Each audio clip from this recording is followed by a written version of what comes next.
Yeah, give him a little back. Lisa Weibe. I'm really glad to be here with you today. And my background, I've been in Oregon a little over 20 years, and I first worked at, before I came to Oregon, I worked actually with housing for homeless women and children in transition and domestic violence. And then, so I did housing there. And then when I came here, I worked for Oregon Food Bank as Director of Development for 13 years. Brianna and I worked together and ran, food raising, fundraising, and volunteer raising throughout the state, to serve the state, I guess. And then from there, I went and I worked at Start Making Your Reader Today. And then I worked on a master's. And then I worked over at the Children's Relief Nursery as an executive, stopping violence for in the womb through 5 years old. But most recently, I've actually spent a lot of time working on community and what is community and how do you create community change. And several years ago, I helped my parents. My mom died in 2010, my dad in 2012.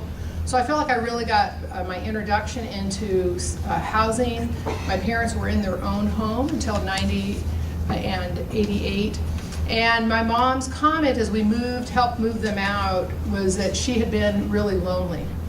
And that really shocked me as the child that flew in, because I thought that they had everything they'd wanted. And to really feel this depth of loneliness as she was dying was really hard. So I started looking into what was happening with housing, and having a background in poverty and in a lot of research and program development, I started to look at baby boomers and what were the boomers going to do, and what was the financial picture for baby boomers, and what did I think perhaps I could contribute with my background to the topic. So I did research and lots of ways people were choosing to live and the alternatives. And then what struck a chord for me, because you have to realize there is a spectrum of options. And after having gone for 26 years to a retirement facility where my parents lived for miles and miles and miles of seniors, I knew I didn't want that. And so I settled on co-housing after doing a couple of years of research and meeting with folks. And the reason I personally liked co-housing, I'll talk about that, is because of its size but proximity to the rest of the community that's, is diverse and where you want it to be. That's not an isolation like my parents had, because I saw kind of an insular world begin to happen when people are all the same age, all sharing the same stories every day, and almost a disconnect for what's happening in the rest of the world. And so anyway, so co-housing was the answer for me. Okay. Yeah. So I'm Andler, and I'm the founder and executive director of Villages Northwest. And I came to the Village movement. Actually, I found out about the Village movement when I was working in California. My best friend was the director of the Area Agency on Aging for Contra Costa County. And I used to have conversations with her about, I'm so confused about why it is that everybody's acting like this whole boomers thing is a big surprise. They've known we were coming since the last one of us was born in 1963. So how come there's no plan? And she said, oh, well, that's a simple answer. I said, really? I mean, everyone acts like it's a really complicated one. She said, it's really simple. We didn't have the money to pay for the services we were delivering now. So we couldn't possibly envision how we would pay for the services at some time in the future to a much larger group of people, at a much higher price point. And so, since we couldn't figure it out, we decided we would stop thinking about it. As Carlos said, we'll think about it tomorrow. We didn't have a way of thinking ourselves outside of that box. We just knew from being in government and being in social service to do what we had done before. We had no models for anything different. So when I came back to Portland, I moved back in 2008, I assumed that there would be villages in Portland, Oregon, because villages are driven by people in the neighborhoods who want to stay in their neighborhoods, in their own homes, and how do they get together and make that happen? And I figure if there is a place that is more neighborhood-centric than Portland, Oregon, I don't know where it is. So there would be villages, and to my surprise, there were no villages. In fact, there was not even anybody talking about villages. But 2008 was not a very good year to start something new. since everything in the world was collapsing. So in late 2011, I decided it was a good time to move forward with this, and we started having conversations. And now, in 2015, we have a nonprofit hub which has actually got its own 501c3 now, and 7 villages in development across the Portland metro area. So it's very exciting. Lots and lots and lots and lots and lots of volunteers, because this is all volunteer driven. And I'll talk more about that later. Candace. Hello, Candace Kramer, and I have a postcard here for all of you. I built my own retirement center for myself in the future. So what we're going to talk about is my background is in interior design. My degree's in design. I worked for Neil Kelly Remodeling for 10 years, and I worked for Windermere for the last 15 years. And I build houses and tear them apart and put them back together. But I took care of my mom. She had Alzheimer's for 10 years here in Oregon, moved her here, and saw the effects of aging. And then my mother-in-law is down in California, and her son lives in a house in front, and she lives above the garage, and she's 93. So you kind of see it like all of us from our own parents about aging, and it makes us kind of think forward, what are we going to do about ourselves? So I'm going to share with you how I built this, and maybe you can do the same thing on your kids' property or your own property, but it's just another way to find some investment income and then live in it. So we'll talk about that. I also am really involved design-wise with, I'm on the board of ALS, and a friend of mine passed away, and making your home barrier-free, aging in place, all those words that we've heard about. I remodeled his house. It was a ranch house 20 years ago when I first met him, and then 20 years when he got the disease, so he could live in the house. Everybody wants to stay in their house, and we don't want to go to retirement communities sometimes. So I'm also really active in aging in place too. So we look forward to a lot to talk about. It's going to be great. All right. Lisa, would you like to start? Yeah. Senior cohousing. Everyone hates the word senior. We're taking a poll at the end of this of all your great ideas of the word that can replace it. It's been a contest for quite a while. We haven't found one yet. But anyway, so it's really looking at co-housing. What I'm going to do is just talk about what is co-housing, because there's so many myths. A lot of people think they're communes. A lot of people think they're, 3 people together sharing a house. There's actually a very specific definition. So we'll look at that, but we'll look a little first as to why. And so if we go to the next slide, in a small town USA, this was like Main Street, where everyone could hang out and talk as they're aging, and have people who knew who they were, and people driving through the town knowing that this is our senior population, these are our grandparents, and just being able to enjoy each other's presence. This is actually in a small town in California. And a friend of mine, that's his grandmother sitting right here.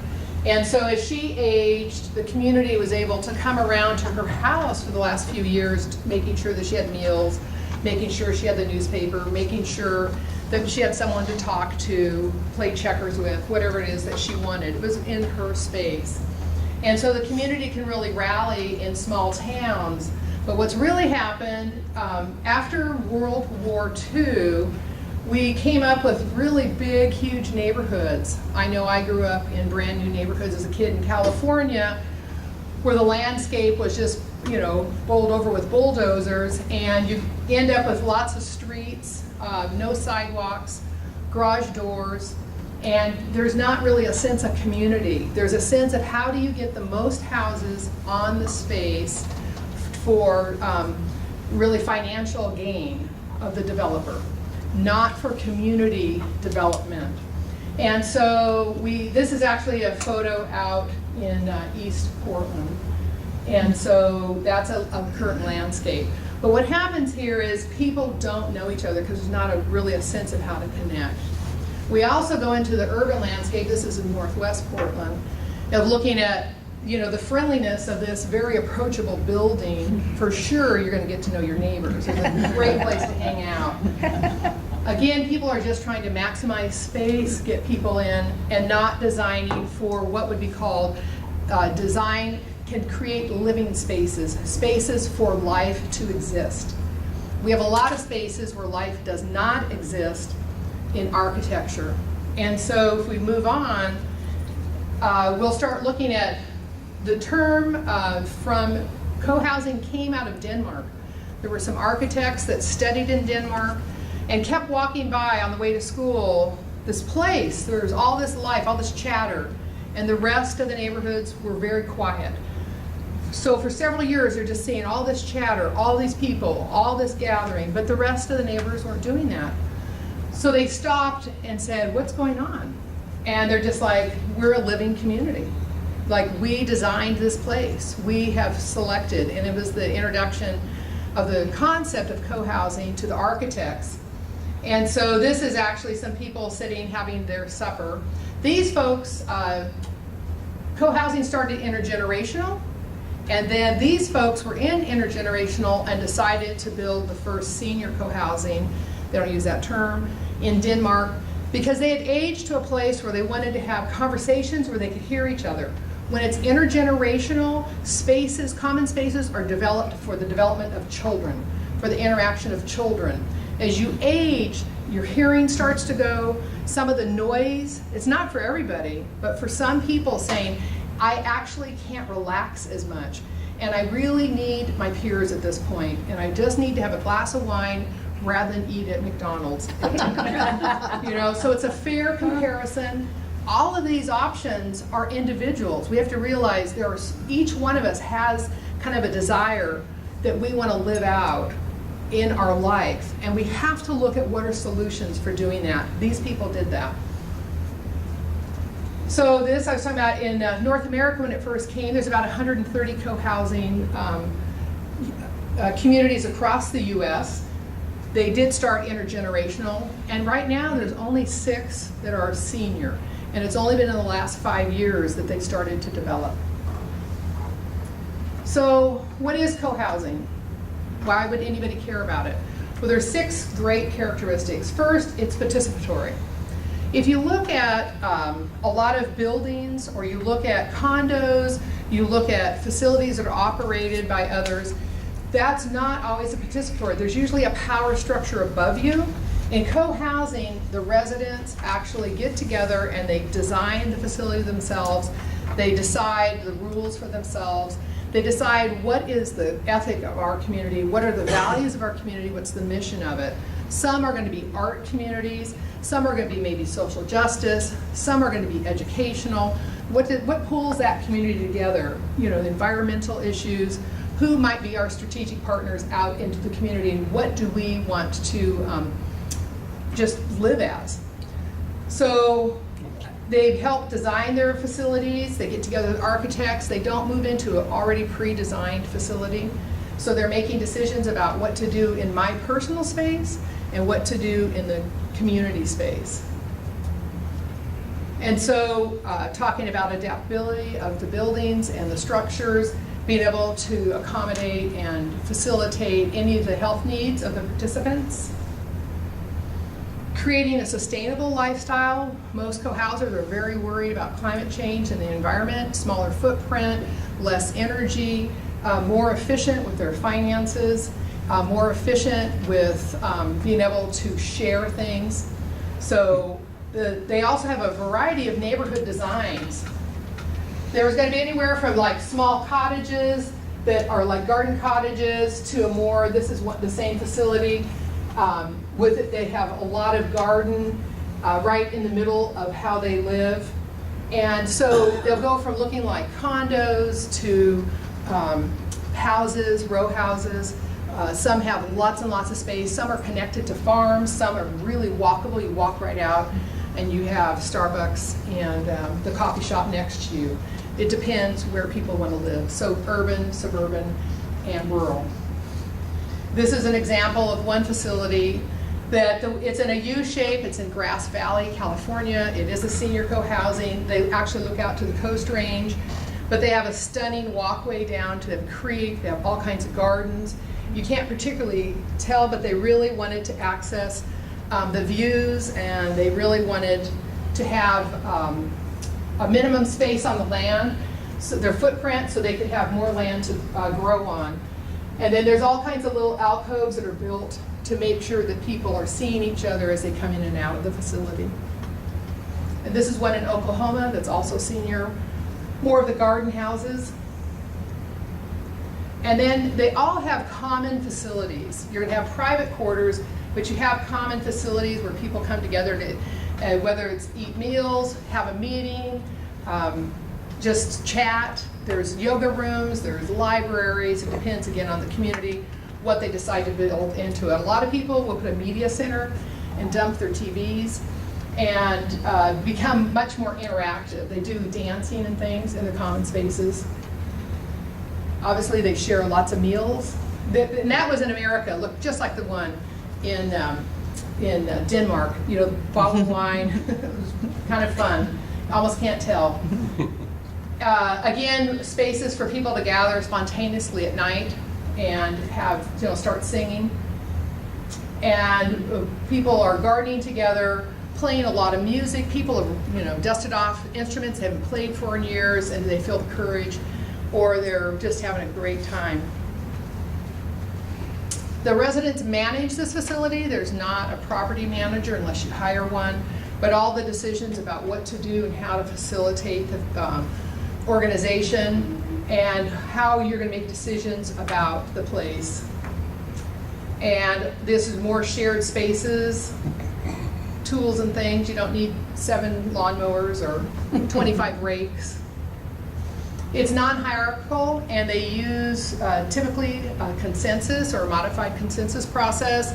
They use typically some kind of a card process, so non-verbal people can start voting. These votes, people are usually most afraid of the consensus and how would I ever agree with my neighbors. There's a lot of work and a lot of education that people go through to learn how to be together. I would say probably what sold me most on cohousing was listening to people with the experience saying how much bigger their world got when they realized they weren't always right. And they're in the consensus process. They learned so much more, and they also learned, actually, frankly, for their egos to kind of break apart a little bit and to open up and see when you get lots of ideas, how ideas that we never considered come forth, and it's a much richer experience. There's no shared economy. Everyone has their private money. So you have your private house, common facility, but your finances are your finances. You have your own bank loan or your own cash that pays for it. And some of the benefits that come from senior co-housing, there's a wonderful book called The Village Effect right now, and the blue zones. There's all these different books that are saying, here are the qualities of what help people live longer. So some of the benefits are going to be, obviously singing together and just having some spontaneous, but when you really think about in the last 3 weeks, how many people have knocked on your door? How many people stopped by and had just a glass of wine or a cup of coffee? How did you have just a spontaneous sharing of a book you just read? Or did someone walk up to you and say, oh my God, let's go see the Marigold Hotel? These are the kinds of things that begin to happen in co-housing without having to have your Palm Pilot or some kind of a schedule to get going. Just sitting there and chatting. And there's such a quality of beginning to connect with people in a way over multiple years that you're interacting with that really, it's like going back to high school when you see your old high school students, friends, and you have a shared experience. That's what begins to happen in co-housing. Here's just an example of them working together on voting and volunteering together and just having a chat over a meal. So you just get this, you know, going out to walk, things that typically we don't really do every day happen easier when you have someone to jump in and do it with you. So I talked about blue zones, and those are the places around the world, if you haven't heard about it, that they looked and said, what are the qualities? What is making these people live so long? Why is there such pocket of longevity? And some of the qualities are, they move naturally. They are not sedentary. They're not sitting. They are out all the time, you know, working their life, being just in the community. They're not going to a gym. they're actually, walking with their friends or going along the beach or they're gardening, things like that. They have purpose to their life. It doesn't matter if your purpose is helping your neighbor, doing the gardens. And the plant slant, they eat more plants-based diet than they would cheeses and meats. We have wine. Alcohol is very good, but it's 1 glass, wine at 5. And a real sense of belonging to a community was a big, big piece. And the belonging to the community and the right tribe is, we are talking about this almost daily interaction. It's not being really, really separated. And you feel happy. We all are going to live longer if we feel a little bit happy, right? And then this is just a simple sense of the kinds of people. You can just go through those quick, Mark. People looking to improve the quality of their life. They're interested in a larger community, and they take responsibility for themselves. That's kind of a key of some of the things that I ran into in visiting Cohousing, is the sense of responsibility and participation, and people who really want to be vibrant and connected with others. There's 2 senior co-housing projects underway right now. PDX Commons is the furthest along, and they're getting ready. They've got their drawings with the architect, they have their developer, they've got their land, and they'll be breaking ground, I think, either this fall or early in 2016 and getting that built. They'll probably move in by the end of 2016. They're over in southeast Portland. And that's it. Trying to get through there, making time. Thank you. You talk amongst yourselves for a moment. Switching. Let me get my son right. Mm-hmm. And we'll talk about villages. You got them. So, village movement is a national movement. There are approximately 150 open villages across the country right now, probably another 150, 160 in development. Started way back in Beacon Hill neighborhood of Boston, Massachusetts. And it actually got its start because one night there was a woman. It was one of those blizzardy times in Boston, those things that where all the snow falls now, more snow in Boston than Mount Hood. Anyway, her husband had climbed out on their roof because there was an ice dam in their gutters and it was causing things to leak into their house. So he was standing out there with some kind of pick or axe trying to get the ice dam loose, and she was holding onto a rope that was attached to his waist, so that if he fell off, she would be able to stop him. And at this moment, she was reflecting in her life that she really thought that there should be a better way to deal with this sort of thing. They were in their late 60s, early 70s. He probably shouldn't have been out on a roof, but he hadn't gotten the memo of that one yet. And they had children, but their children lived in California. And so here they were, and it's the middle of the night, and what were they going to do? And, now he didn't fortunately fall off the roof. But what did happen is it caused her to talk to her best friend, and they decided that they should try to get some of their friends together and sit down in the living room and kind of have a conversation about, well, what exactly are we going to do to be able to stay in our own homes? Because they were pretty clear they wanted to do that. That was their objective. And they wanted to do it for all the reasons that anybody wants to stay in their own home. It was more cost effective. They loved their homes and gardens. They loved the routines that they had in their own homes.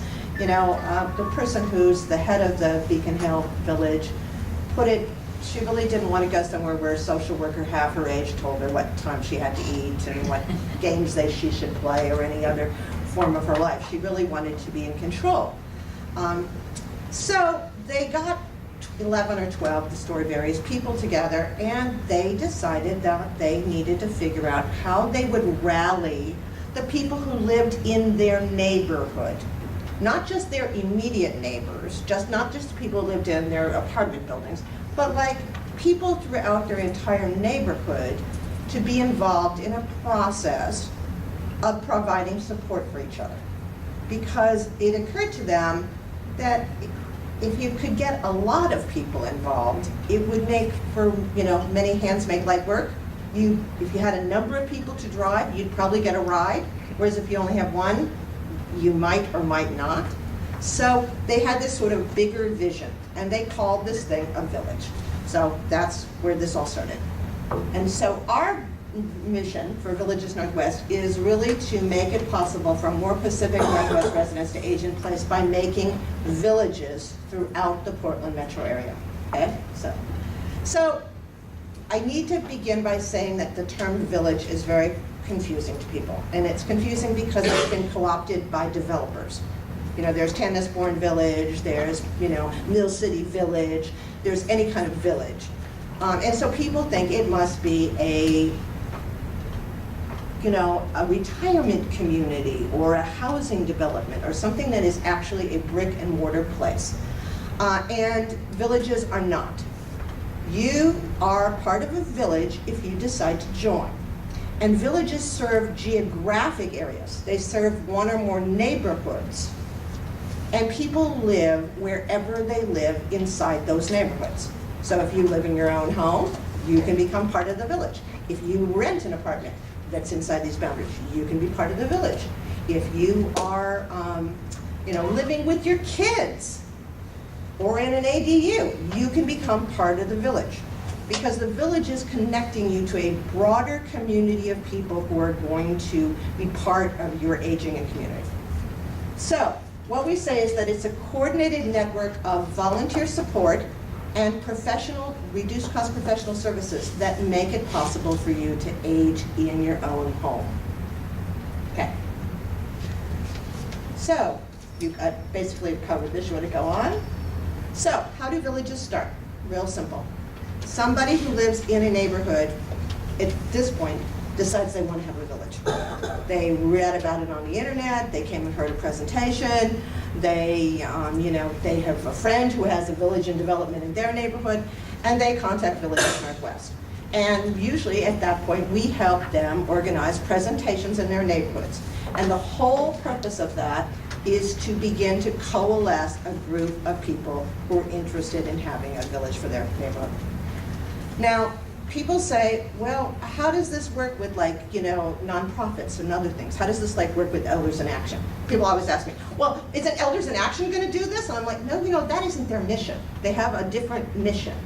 But they have fabulous, fabulous volunteers who do all kinds of wonderful things, including, personal advocacy and vetting businesses and all kinds of other things.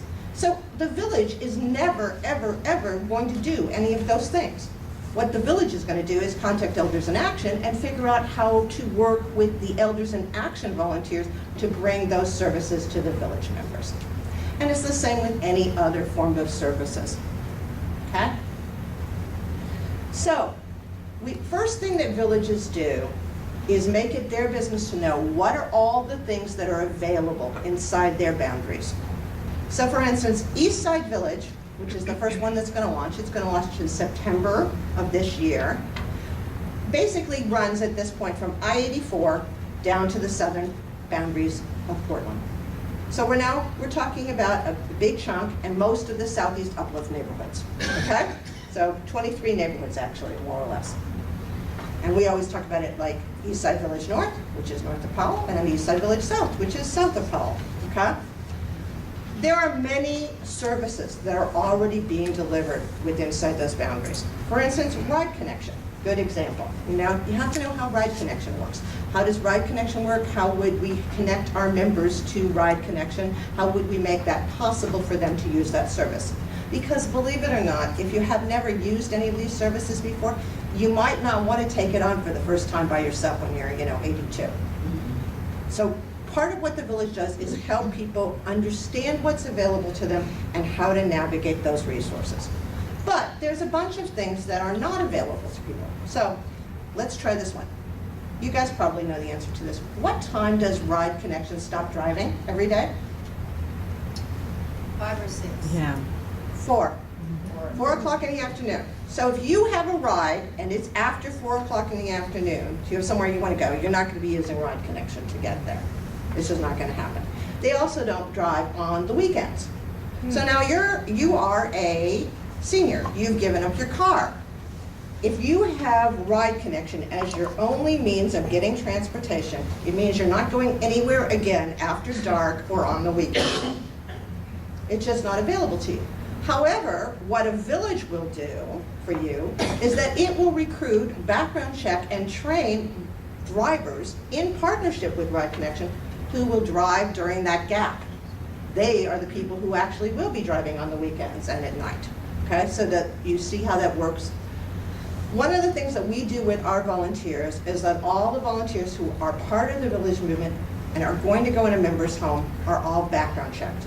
They're all trained in background check because it's part of the agreement we have about keeping people safe. You know, it has to happen that way. So what kind of things do village volunteers do? I'm going to give you an example. So think of for a minute that you are an adult who's aging in place and you have an adult child. And your adult child is coming over to your house. And so you have for them the honey-do list. And the honey-do list looks like this. Hi, honey, would you go drag my patio furniture in from outside because I can't get it back into the garage and, you know, up into that corner. And while you're in the garage, if you would get the ladder and bring it into the house and change the light bulb in the front hall because I should not be climbing on that ladder. And while you have the ladder in the house, if you would get my pressure cooker off the top shelf in the kitchen, because I would really like to do some canning, and while you're there, if you would do some dusting, because I haven't been up there forever and I think it's aggravating my allergies, that would be great. Speaking of allergies, did I tell you that I need to go to the doctor next week? So if you could go with me to the doctor's next week and take a few notes, because you know they talk so fast and I don't really know what they're talking about, it would be really good. And did I mention that I have to have surgery at the end of the month? It's day surgery. So if you could like pick me up, take me to the surgery, then come, you know, pick me up at the end and bring me home. And I probably will need to have a few meals in my refrigerator because, you know, you have to have food to take the medicine with. And speaking of which, if you could pick up the medicine for me, because I won't be able to go fill my prescription, you know, that would be really awesome. And by the way, I need to go to the grocery store once a week, every week for the next 10 years. And if we can do that, this is all good. Okay, so that's the kind of thing that village volunteers do. Because what they found, it's a really sad story, but it's really true. They found that what drives people out of their homes isn't big things, it's little things. They can't change the light bulbs. They end up being in narrower and narrower and narrower rooms, you know?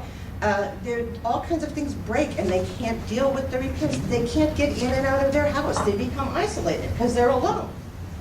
And so the whole purpose of a village is to totally avoid that, by bringing a whole group of people who can come in and out of your home and help you with whatever you happen to need.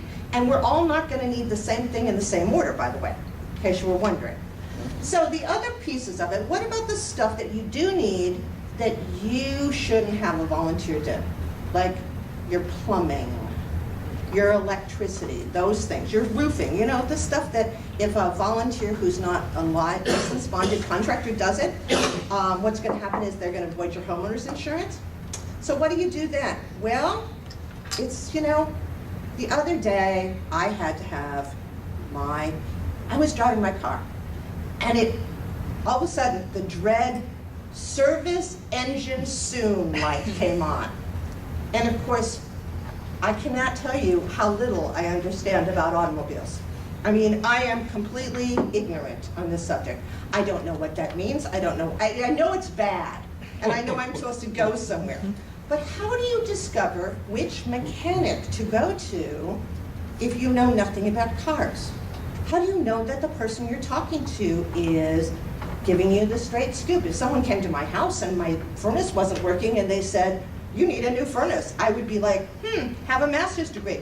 I guess they're right, because I have no way of knowing. But what the village does is the village takes Angie's List one step further. They get references and recommendations from throughout their community of the best mechanics, plumbers, electricians, people in their service area, and then they go to these groups of people and they check out all of their permits, their contracts, everything about it to make sure this is totally kosher and trustworthy. And then they set it up so that when When you are needing their services, if you don't want to be in the home alone with the repair person, that someone from the village will come over and be there, one of the volunteers. And all of this goes on closed web pages that are accessible only to the members, and usually the vendors provide anywhere from a 20 to 40% discount for village members for the services. So it's a way of being able to not make that stuff free, but make it less costly and make it safe. And last but not least, villages do the same kind of things with home care providers. They find several home care agencies, because village volunteers cannot touch your medicines. They cannot do physical, personal care for you. But we can find the best local home care agencies and go through the same vetting and background checking process to make sure that the people who are going to come in and out of your house are safe. Okay.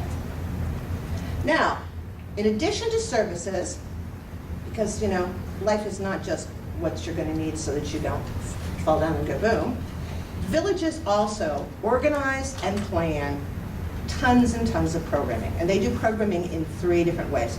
They do social programming, they do educational programming, and they do fitness activities. And a lot of it has to do with finding out what is already available. For instance, in the area that can be promoted to the members, and transportation can be provided to it. So for instance, let's say that I'm a big fan of authors, and I like to hear authors' book talks. That's the thing I enjoy. I might or might not feel comfortable taking a bus downtown to Powell's in the winter at night to listen to this by myself. But if I knew that the village was going to provide transportation for me to go to Powell's for this, and I was going to be able to go to and from this with other members of the village, then I might very well be very interested in going to it. And so the kinds of social activities and programming that the village provides is totally defined by the membership of the village. People tell us what they want, what kinds of activities they want, what they want the village to identify.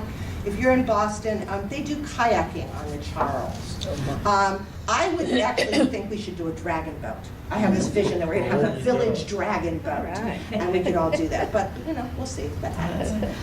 But it's not always just that kind of ambitious stuff. It can be like a slow walking group, a fast walking group. It can be the fact that I do deep water aerobics, and the village can find other people who want to do this and take us all to the East Portland Community Center for aerobics. So how are villages run and paid for? It's pretty simple. They're paid for by membership fees, they're paid for by grants, and they're paid for by fundraising. The goal for a village is to make it as cost effective as possible. They were designed to be a middle class and lower middle class model, although they're very successful in very, very affluent areas. But the idea is to give you something that you can actually afford, as opposed to something that you can't. And the way villages are run is that they elect a governing council who serves as their board of directors. So these villages that are in development across the metro area, each of them has a group of individuals who are part of their planning group, and that planning group eventually will evolve into their own governing council. So although Villages Northwest is the nonprofit hub of all of it, everything is localized. What's going to be developed in Viva Village in Beaverton will be slightly different in some ways, probably, at least in terms of the programming or what their people want, because it'll be driven by what their members say, the kind of programs and services they want to have.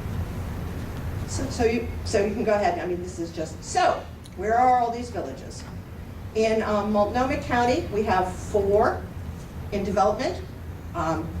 Basically, if you were to look from the south part of Portland all the way to the most northern boundary on the east side of the river, and then cross over into North Portland and scoop around so you hit Linton, all of that area is covered by villages that are in development. We also have in development on the southwest Portland side, in the Johns Landing Garden Home Multnomah Village, a village called River West. So all of these have emerged at different times. Eastside Village is the one that is the furthest along. It'll launch sometime this fall. Village Without Walls, which serves 4 adjacent towns in Washington County, is also going to launch next year. and so is Viva Village. So, and then the village that's down in Clackamas County is Three Rivers, and that's Lake Oswego and West Lynn and Oregon City. So, you know, our goal is ultimately to have a village for everyone who wants one. So if people have neighborhoods that are not served by a village now, we encourage them to have a conversation with their neighbors and then have a conversation with us, and we'll help them move that forward. So I think that kind of, you know, this is all, if you are interested in why do a hub and spoke versus just have 8 individual villages, this is the sort of thing. So right now we have somewhere between 170 and 200 volunteers that are working on this process across the Portland metro area. And it varies from area to area. It's quite an amazing thing to watch people do this. One of the people who is working, for instance, on Viva Village, she's retired from working at Intel. And we know how many hours she put in last year because Intel pays their retired volunteers $10 an hour to donate their time to a nonprofit. So since she happens to be an Intel person, she's bringing a check for $4,500 to her village development work. But it means she put in 450 hours just last year alone on this. And the people who are driving this thing forward at this point are putting in that kind of hours because you've got to go do a ton of outreach. You're doing fundraising, you're doing everything that you need to do to put in place the infrastructure for a village and a place. But in the end, everyone benefits because people can join and become members. So if you are interested in the village movement, there's handouts in the back, and almost any place you live, you'll be able to go there. Okay?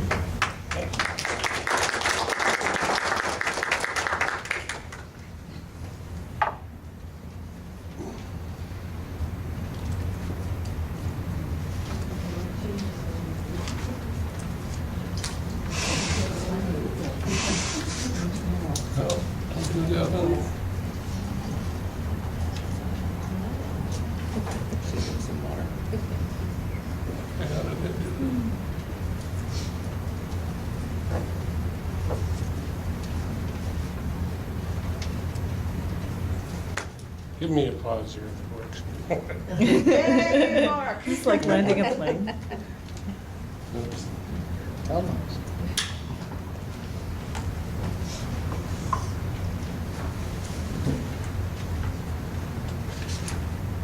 That was interesting about the villages. My mother-in-law lives in Lake Oswego, and she just had a fall, and our neighbors are part of our village, and she's actually working with a gal who's renting next door that might move in with her and help her take care of her. I mean, we're so creative of how we find our neighbors and our villages and the people around us. And people are so friendly, neighbors, to help her out. She's close. So, I'm going to talk about the ADU that I built, and let's see if Maybe, it worked earlier. This is a house in Selwood, southeast Selwood, and I've owned it for 25 years. I was a single mom for 10 years and raised my son there. And then it was a rental house after I moved away and got married. It's like 900 square feet. So about 4 years ago, I went back, and it was a garage was there. So I tore down the garage and built this ADU. It's about 400 square feet. So it took the place of the garage. And I'm actually living in the cottage, back in the cottage in front. Because I'm building another house. As I said, I'm a designer, and so I do lots of projects and build lots of houses and remodel. So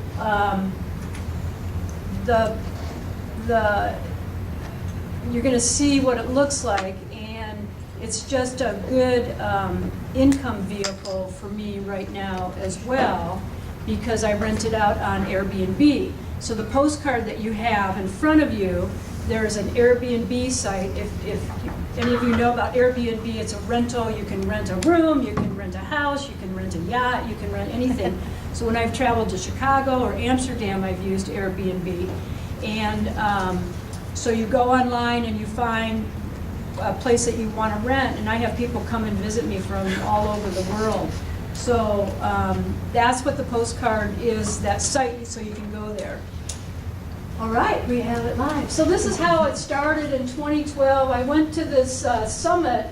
It was at PSU, and it was 300 leaders. There were real estate, design, builders, innovative people about how can we build smaller and not these McMansions and houses that take so much energy and take so much time and cost. So it was the first time when the city of Portland, they waived the fees to build this ADU. They're called system fees, and so that was saving people $10,000 to $20,000. So this is when I first got interested in this concept of building small. Go ahead. So an accessory dwelling unit, an ADU is accessory dwelling unit. That's how the city says it. We all think of it as granny flats or mother-in-law apartments, or even that laneway housing as a term has been used. But it's not a new idea. It's, like I said, my 93-year-old mother-in-law is living on top of her garage, and she's been doing that for like 15 years. So legally, it's a standalone dwelling. It has to have a bathroom and a kitchen, and it's in any R zones, residential, and it can only be 18 feet high, and it can only be up to 800 square feet, which is pretty big. I live only in 900 square feet right now. The setbacks have to be 60 feet from the front of the property line or 6 feet from the house to the back. And then the design standards. You have to match the front of your house. You can't do some little modern angle roof or something contemporary. So the city wants this density to all kind of blend together with the existing house. So the gables, the roof pitch, the siding, all that has to match. So here's the house that I live in now. This is kind of dark, it's red. This is the ADU that's about 400 square feet. And then this is the back, and then there's a big garden that you'll see. So this house has its own private little patio here, and then the garden above. So an ADU, you can go to the next one, can be, it can be a separate garage, like I did. I tore it down. You could build the garage and have it over, like my mother-in-law. It can be attached. It can be in a basement. This is showing a basement, so if it has a separate entrance. So the city sees an ADU in these configurations. Go ahead. So I was talking about investment and kind of my story and how I bought it. And first, what the city is seeing is that you start and you live in the house, and then you have your mother-in-law live in the back, or a family, or your sister. And then when you get older, 24, 40, then you end up living back here and renting out the front of it. And so that was my goal, is that I've kind of built my own retirement house for me, that maybe I'll live in the back and rent it out, or maybe I'll live in the front and then rent out the back. So there's lots of options. So the big thing about living smaller, that summit that I went in, design was from 1950 to 2008, the average square foot per person has increased from 259 square feet to 961. We went big because money was cheap and we could buy it, and building was really cheap too. So the city wants this urban density. And then we talk about transportation and energy, just about how much 70% of the energy and greenhouse gases. So when you have bigger, it just takes more energy to heat them, and they're giving off gases, so smaller is better. ADUs are an accessible way for urban home owners to be part of the community, like these two gals were talking about. More environmental, that you have your say. You also kind of reach out to these neighborhoods. I love the village, and you get to know your neighbors. Or maybe it's multifamily living on this, in these two different houses. Or it could even, again, I said the basement. So it's a long-term financial, and the payback for me to build this and get my money returned on it is probably 3 years. And I'll show you why. Next. So why does the city want ADUs? and you'll hear that terminology a lot. When I told you, in 2012, I was at that meeting when they waived the fees. They're called system development fees. And that's where the city has to put in sewer and electrical and all those. And so those waive this fee. Anytime you build a house, any new house, the developer has to pay for that. So that saved me about $15,000. And they've got that, they're doing that until July 2016, and we'll see that. They want affordable housing, and they want more density. They don't want the urban growth to be expanded. So it's smaller scale, it's easier to finance it, and it helped in 2012, we were talking about the recession, it helped the struggling construction industry at that time too, still to keep building smaller houses. So there is a zone title that was also in place, and it constitutes really what an ADU is and has to be. So it was already kind of written in stone, and they just promoted it by making sure you didn't have to pay these fees. So here I am in my garage ready to tear it down. And I built it, I think I told you, is because the rental income that I get from it now. The garage was falling down. I was going to save the garage, but I just couldn't because the foundation, so it all had to come down. Extra income, my college son stays there sometimes in the summer. He'll be coming for a couple months, so it gives me the flexibility. I love remodeling, and as I said, this is going to be my home. Go ahead. So here's the site plan. Here's that house in front, the cottage that I live now. There's that 6-foot setback, and then here's the ADU here. This is the neighbor's garage next door. So this house has their own little patio here, and then this has a very private patio here as well. So when I say it's free dirt, you can build on free dirt. Go ahead. This is the studio. It's only 400 square feet. I could have built to 800 square feet. I thought it would have overwhelmed the backyard. I didn't think it was fair to my neighbors to build that large. And it just didn't seem that I needed 800 square feet. It's all one level. It's vaulted. You come in, the bathroom, there's a big shower here for wheelchair accessible. There's a washer and dryer, stackable hot water heater, the vanity and toilet, big closet, and then this is all open with a little kitchen. And there is a ladder that goes up to a loft, that there's a bed upstairs, but there's also a sofa bed that people use here as well. Go ahead.